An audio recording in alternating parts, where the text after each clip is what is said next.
Miarabanao any tokantrano izay mpanaraka tsy tapaka izao fandaharana izao indray. Alohan'ny zavatra rehetra dia araka hivavaka isika.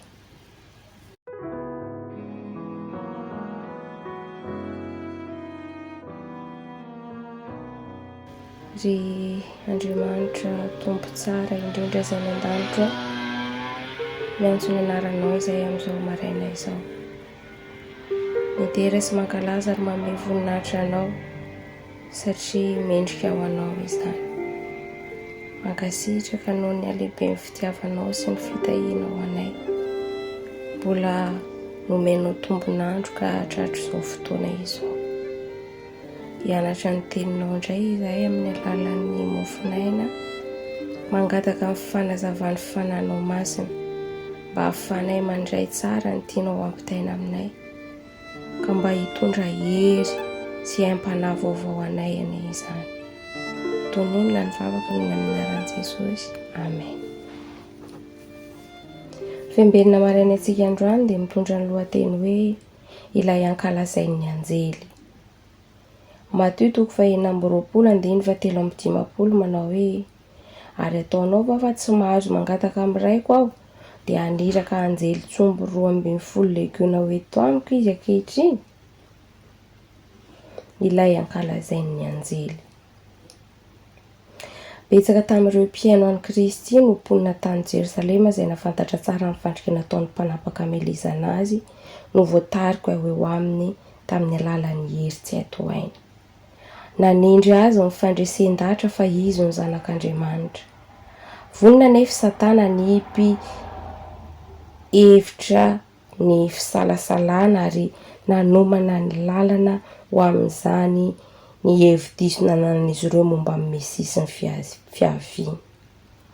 Nonohy ny be sy ny maro fa ho teraka amin'ny Betlehema Kristy, nefa rehefa afaka fotoana kely dia tsy ho hita izay aleny ary amin'ny fisehoan'ny fandroany dia tsisy alala izay niaviany. Tsy vitsy no nitana fa tsy hanana fifandraisana ara-nofo amin'ny maha-olombelona amin'ny Mesia. Raha mbola nianahana teo anelanelan'ny fisalasalana sy ny finoana toy izany izy dia niraisin'i Jesosy ny eritreriny ka novaliany hoe: izao dia fantatrareo sady fantatrareo koa izay niaviako, ary tsy avy ho ahy aho fa marina maneraka ahy izay tsy fantatrareo.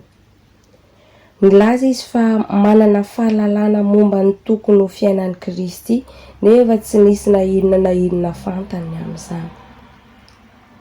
Raha nivelona araka ny sitrapon'Andriamanitra izy dia ho fantany fa naseho teo aminy ny zanany. Teo anivon'ny vahoaka dia betsaka ny nino azy ka nanao hoe: raha tonga Kristy, moa hanao famantarana maro mihoatra noho ny nataon'ity lehilahy ity va izy? Ren'ireo mpitarika ny fariseo izay nitebiteby nanara-maso ny fanten-javatra dia natsikaritra ny teny ny tory firaisam-po tamin'i Kristy teo amin'ny vahoaka. Niolonay tany amin'ny lehibe mpisorona izy ireo ka nametraka ny drafitra nataony isamborana azy. Nokendre na dia izany aza niandray azy rehefa irery izy. Tsy sany mantsy ny hitana azy eo anatrehan'ny vahoaka. Nasehon'i Jesosy indray fa mamaky ny fikasany tao am-pony izy. Kely foana hoy izy no hitoerako aminareo dia hankany amin'ny naniraka aho. Hiakatra ho any amin'iray izy, ho tonga ilay ankalazain'ny anjely indray. Amen. Hiaraka hivavaka isika. Ray malalo misaotra noho ny hafatra izay nomenao anay indray tamin'ity maraina ity. Mifona aminao izay no ireo fahotana rehetra izay vitanay teo anatrehanao. Ary mifona koa izay satria matetika izahay amin'ny fanaonay, amin'ny fiteninay, amin'ny fihetsika dia mandahanao. Mangataka anao izay mba hanampy anay, hampitoetra amin'ny fananao masina atao anatinay, ary indrindra mangataka anao Jesosy mba hitoetra atao anatinay, ka izay tianao no tanterahanay. aoka ho zava-misy marina eo amin'ny fiainanay ny famonjena izay nataonao teo amin'ny hazo fijaliana, ka atsapanay ny mahasarobidy an'izany. Apetraka eo ampelantananao indray ny tontolo andro izay mbola ho vakivakianay, hitasy hiaro anay enenao amin'ny asa fivelomana sy amin'izay rehetra atao, mba ho tahinao anie izy ka sy ny tananay rehetra, ary raha misy tsy salama dia mba ho sotranonao anie izy re. Zavavaka izany no ankatako sy tononiko noho ny amin'ny anaranao Jesosy. Amen.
Piano